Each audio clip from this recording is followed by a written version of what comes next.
At BlackRock, the world's largest asset manager, has been taking money out of Europe lately. Should you, or should you be taking advantage of some opportunities? We're joined now by Richard Turnill. He's head of global equities at BlackRock. He's with us from London. Richard, I'm glad we were able to get you up on the line there. I want to ask you how comfortable you are in terms of your level of exposure to Europe right now. When you look at a corporation, how much business are you comfortable with them doing on that continent?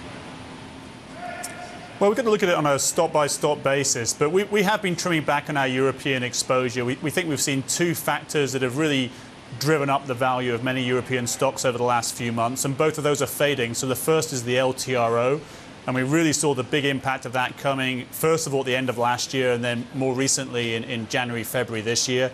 That's now behind us. And secondly has just been Europe has benefited from the broader, better global economic environment. So behaving very much like we're used to seeing Japan behaving when the broader global economy is getting better. That's helped lift Europe. But it looks like that's fading as well. Some of the data coming out, particularly in the Eurozone, looking a bit softer. So we think it's been right to take a little bit of money out of some of the more cyclical areas of the European market. But that said, I still think there's a lot of very attractive companies within Europe and indeed globally, which look very appealing on a medium-term view. And really, we're trying to look through the cycle, look through these sort of short swings that we're seeing, and look to buy companies that we think offer just great long-term investments. So when you're talking about those who you are comfortable with, what kind of names are you thinking of? So, well, within Europe itself, we're still finding some very attractive companies in areas like the healthcare sector, where we're exposed to stocks like Roche and Novartis.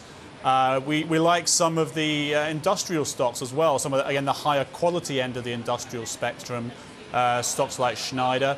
And what these companies all have in common are a combination of strong balance sheets, but great global exposure. These companies are not plays on the European economy. They're real beneficiaries of global trends, but they're all companies which have delivered very high margins over the cycle, great cash returns for shareholders, and managements that have got a great track record of returning that cash to shareholders over time. Well, you also manage the Global Dividend Income Fund there at BlackRock. When you see a company like IBM come out today and say, hey, we're going to pay you more to own our stock, does that make you more interested in buying it? Yeah, so we don't own IBM, but one of the things we really like about investing in dividends now is that companies are incredibly cash rich, that the payout ratios across the market are very low, and essentially companies have just been really conservative over the last 3 or 4 years since the crisis, for obvious reasons.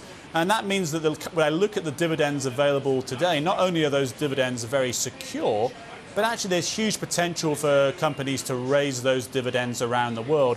And you make I think IBM's a really interesting example, because the technology sector is an area where historically perhaps you wouldn't have looked for dividends. Certainly in the 90s, paying a dividend was seen as a sign of weakness for a tech company. But actually, the great example of Apple earlier this year, a company sitting on huge amounts of cash, realizing that by returning that cash to shareholders, actually they can get their share prices up. So I think that's a trend we're going to see more and more of going forward. And you've been adding to your portfolios when it comes to exposure to the emerging markets. So where do you want to have exposure to?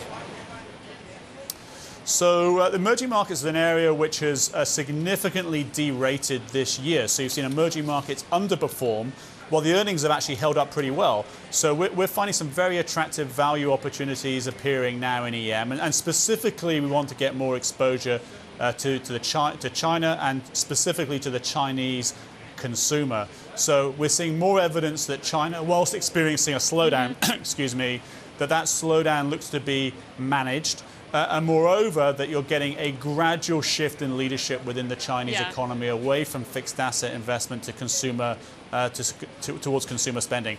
And we like to get that exposure both directly through owning emerging market names, but also indirectly through many developed market names which have significant sales exposure. So, particularly when I think about, for example, some of the tobacco stocks, and then going back to some of the industrial tech stocks, really these companies give you great exposure to Chinese growth. There's an area we're putting more and more emphasis on in our portfolios.